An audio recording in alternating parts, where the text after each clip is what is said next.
Bienvenue dans cette nouvelle vidéo de présentation des possibilités du framework APAF.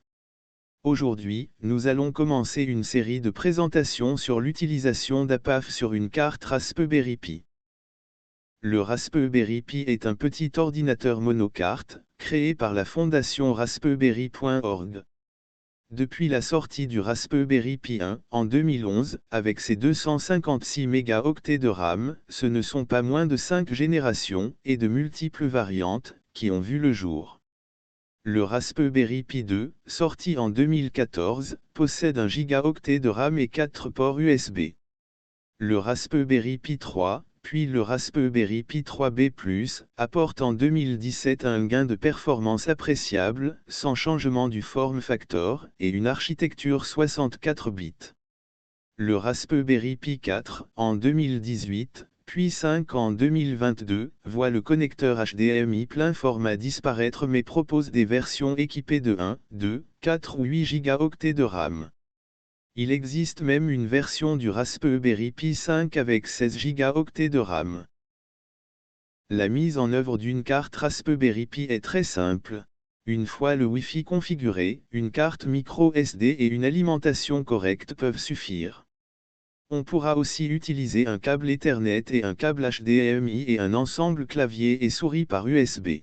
Je vous montre ici un déploiement d'APAF, sur une carte Raspberry Pi 5 avec 8 gigaoctets de mémoire. Ouvrons la page des statistiques pour montrer le comportement de la carte, lorsque le serveur APAF est au repos.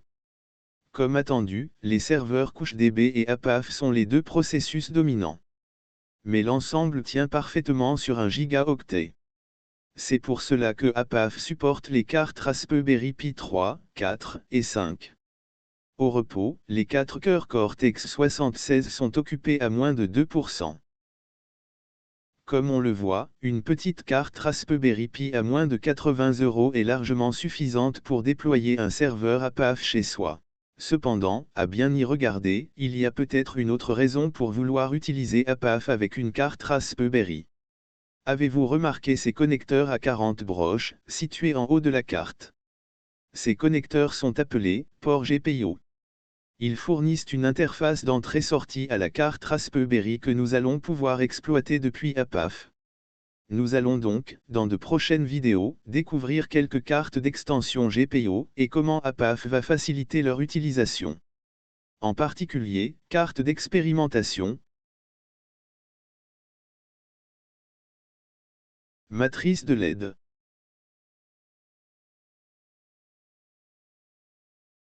relais optroniques,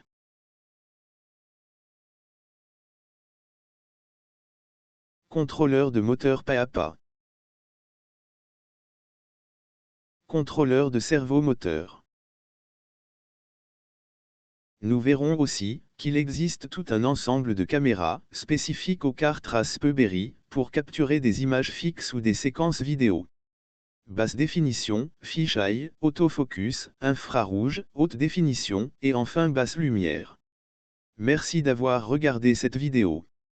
Prochainement, utilisez APAF pour interagir avec le monde réel.